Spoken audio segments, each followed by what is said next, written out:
নমস্কাৰ এই মুহূৰ্তত আন এটা খবৰ অৱশেষত অন্ত পৰিল উৎকণ্ঠাৰ বিশ্বৰ সৰ্বশক্তিমান ৰাষ্ট্ৰ আমেৰিকাৰ নতুন ৰাষ্ট্ৰপতি ৰূপে নিৰ্বাচিত হ'ল জো বাইডেন ইতিমধ্যে এই খবৰ আমি ইশানিজৰ দৰ্শকসকলক জনাইছো আৰু ভাৰতবাসী হিচাপে গৌৰৱান্বিত হোৱা এক আন এটা খবৰ যে আমেৰিকাৰ প্ৰথমগৰাকী মহিলা উপ ৰাষ্ট্ৰপতি ৰূপে নিৰ্বাচিত হৈছে ভাৰতীয় মূলৰ এগৰাকী নাৰী আৰু যিগৰাকী নাৰীৰ নাম হৈছে কমলা হেৰিছ অৱশেষত অন্ত পৰিল উৎকণ্ঠাৰ বিশ্বৰ সৰ্বশক্তিমান ৰাষ্ট্ৰ আমেৰিকাৰ নতুন ৰাষ্ট্ৰপতি ৰূপে নিৰ্বাচিত হয় জো বাইডেন ৰাষ্ট্ৰপতি ডোনাল্ড ট্ৰাম্পক পৰাস্ত কৰি আমেৰিকাৰ ৪৬ সংখ্যক ৰাষ্ট্ৰপতি ৰূপে নিৰ্বাচিত হয় বাইডেন আৰু মুঠ ২৮৪টা ইলেক্টৰেল ভোট লাভ কৰে বাইডেনে আৰু তাৰ বিপৰীতে ডোনাল্ড ট্ৰাম্পে লাভ কৰে ২১৪টা ইলেক্টৰেল ভোট আৰু জো বাইডেনে মুঠ ভোট লাভ কৰে ৭,৪৮,৪৭,৮৩৪টা ভোট আনহাতে ডোনাল্ড ট্ৰাম্পে লাভ কৰে ৭০,৫৯,১৫৩টা ভোট আৰু আমেৰিকাত ইতিহাস ৰচিলে ভাৰতীয় মূলৰ কমলা হেৰিছে আমেৰিকাৰ প্ৰথমগৰাকী মহিলা উপ ৰাষ্ট্ৰপতি ৰূপে নিৰ্বাচিত হয় কমলা হেৰিছ আৰু কমলাৰ মাতৃক হৈছে প্ৰয়াত শ্যামলা গোপালন আৰু শ্যামলা গোপালন হৈছে তামিলনাডুৰ প্ৰথম অৱস্থাত তামিলনাডুৰ বাসিন্দা আছিল আৰু অকলেণ্ডত অধিবক্তা ৰূপে কেৰিয়াৰ আৰম্ভ কৰিছিল কমলা হেৰিছে ২০১০ আৰু ২০১৪ চনত কেলিফৰ্ণিয়াৰ এটৰ্নী জেনেৰেল ৰূপে নিৰ্বাচিত হৈছিল উল্লেখ্য যে আৰু নিৰ্বাচনী ভাষণ প্ৰসংগত কমলা হেৰিছে প্ৰায় ভাৰতৰ কথা উল্লেখ কৰিছিল এই মুহূৰ্তত আমি সেই খবৰ জনাই আছো যেহেতু কালিৰ দিনটোত অপেক্ষাৰ অন্ত পৰিছে অতি উৎকণ্ঠিত আছিল যে কোন হ'ব আমেৰিকাৰ পৰৱৰ্তী ৰাষ্ট্ৰপতি আৰু ডোনাল্ড ট্ৰাম্পক হৰুৱাই অৱশেষত ৰাষ্ট্ৰপতি ৰূপে নিৰ্বাচিত হয় জো বাইডেন আৰু ডোনাল্ড ট্ৰাম্পে দেখিবলৈ পোৱা গৈছিল যে তেওঁ দাবী কৰিছিল এই নিৰ্বাচনী যুঁজত ডোনাল্ড ট্ৰাম্প জয়ী হ'ব বা এনেধৰণৰ তেওঁ দাবী উত্থাপিত কৰিছিল আৰু মাৰ্কিন নাগৰিকক প্ৰতাৰণা কৰাৰ অভিযোগ তুলি ট্ৰাম্পে নিৰ্বাচনৰ ভোট গণনা চলি থকাৰ মাজতে তেওঁ জয়ী হৈছে বুলিও দাবী কৰিছিল আৰু ইয়াৰ বিৰুদ্ধে দেশৰ শীৰ্ষ আদালতৰ কাষ চাপিব বুলি হুংকাৰ প্ৰদান কৰা পৰিলক্ষিত হৈছিল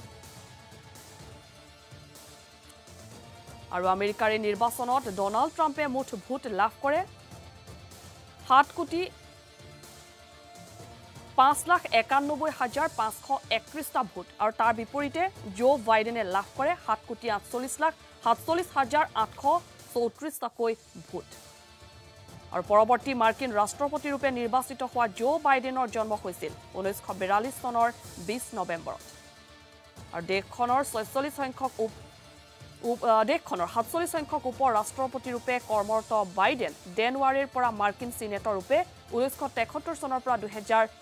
চনলৈ কাৰ্যনিৰ্বাহ কৰিছিল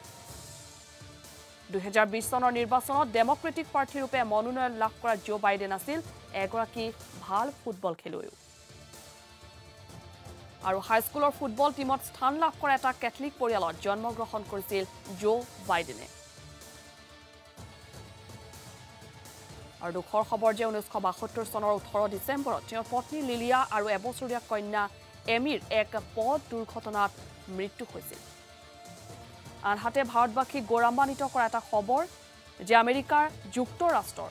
প্ৰথমগৰাকী মহিলা উপ ৰাষ্ট্ৰপতি ৰূপে নিৰ্বাচিত হোৱা কমলা হেৰিছ হৈছে ভাৰতীয় মূলৰ আৰু কমলা হেৰিছৰ মাতৃ বিয়াৰ পূৰ্বে আছিল তামিলনাডুৰ বাসিন্দা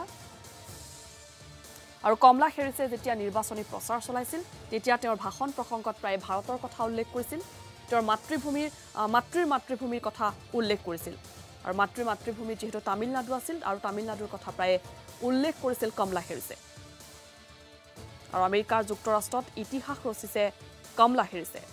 আৰু এক নতুন যাত্ৰাৰ শুভাৰম্ভণি ঘটাইছে আৰু কৃষ্ণাংগ তথা এছিয়ান তথা ভাৰতীয় আমেৰিকান হিচাপে দায়িত্ব লাভ কৰা প্ৰথমগৰাকী ব্যক্তি হৈছে কমলা হেৰিছ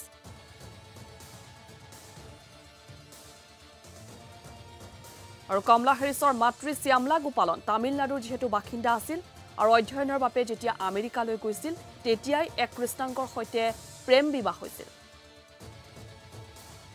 আৰু শ্যামলা গোপালন যদিও আমেৰিকাত আছিল ভাৰতৰ সৈতে কিন্তু সম্পৰ্ক বজাই ৰাখিছিল আৰু বহুবাৰ তেওঁ দুই কন্যাক লৈ চেন্নাইলৈ আহিছিল আৰু কমলা হেৰিছো বহুবাৰ চেন্নাইলৈ আহিছিল আৰু নিৰ্বাচনী প্ৰচাৰৰ সময়ত তেওঁ মাতৃৰ কথা বাৰে বাৰে উল্লেখ কৰিছিল উল্লেখ্য যে নিৰ্বাচনী প্ৰচাৰৰ সময়ত বহু কটাক্ষ্য সহ্য কৰিবলগীয়া হৈছিল কমলা হেৰিছে আৰু দেখিবলৈ পোৱা গৈছিল ৰিপাব্লিকানসকলে ইচ্ছাকৃতভাৱে কমলা হেৰিছৰ নাম যেন বিকৃত কৰিছিল আৰু ট্ৰাম্পে বিভিন্ন ধৰণৰ সম্বোধন কৰিছিল ডাইনী ৰূপেও আখ্যা দিয়া দেখিবলৈ পোৱা গৈছিল কমলা হেৰিছক কিন্তু এই সকলোবোৰলৈ অকণো ভূক্ষেপ কৰা নাছিল কমলা হেৰিছে আৰু অকলেণ্ডত অধিবক্তা ৰূপে নিজৰ কৰ্মজীৱন আৰম্ভ কৰিছিল আৰু সেই সময়ছোৱাৰে পৰা সকলোৱে দৃষ্টি আকৰ্ষণ কৰিবলৈ সক্ষম হৈছিল 2010 আৰু 2014 চনত কেলিফৰ্ণিয়াৰ এটৰ্নী জেনেৰেল ৰূপে নিৰ্বাচিত হৈছিল 2016 চনত দ্বিতীয়গৰাকী কৃষ্ণাংগ মহিলা আৰু প্ৰথমগৰাকী ভাৰতীয় আমেৰিকান হিচাপে সিনেটলৈ নিৰ্বাচিত হৈছিল আৰু 2020 চনত ৰাষ্ট্ৰপতি পদৰ বাবে ডেমক্ৰেটিক প্ৰাইমাৰীত নাম দাখিল কৰিলে আৰু তাত পৰাজিত হৈছিল আৰু তাৰ পাছতে জো বাইডেনে উপৰাষ্ট্ৰপতি পদৰ বাবে প্ৰস্তাৱ আগবঢ়াইছিল কমলা হেৰিছক আৰু জো বিডেনৰ সেই প্ৰস্তাৱ গ্ৰহণৰ পাছতে আজি ডেমক্ৰেট দলৰ পৰা আমেৰিকাৰ প্ৰথমগৰাকী মহিলা উপৰাষ্ট্ৰপতি ৰূপে নিৰ্বাচিত হৈছে ভাৰতীয় মূলৰ কমলা হেৰিছ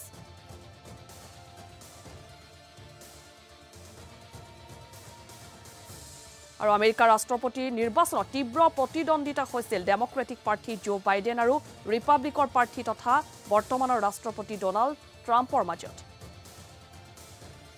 আৰু তুমুল প্ৰতিদ্বন্দ্বিতাৰ অন্তত কালিৰ দিনটোত ফলাফল আহে আৰু ফলাফল অনুসৰি ডোনাল্ড ট্ৰাম্প পৰাস্ত হয় জো বাইডেনৰ হাতত জো বাইডেন জয়ী হয় আৰু আমেৰিকাৰ ৪৬ সংখ্যক ৰাষ্ট্ৰপতি ৰূপে নিৰ্বাচিত হয় জো বাইডেন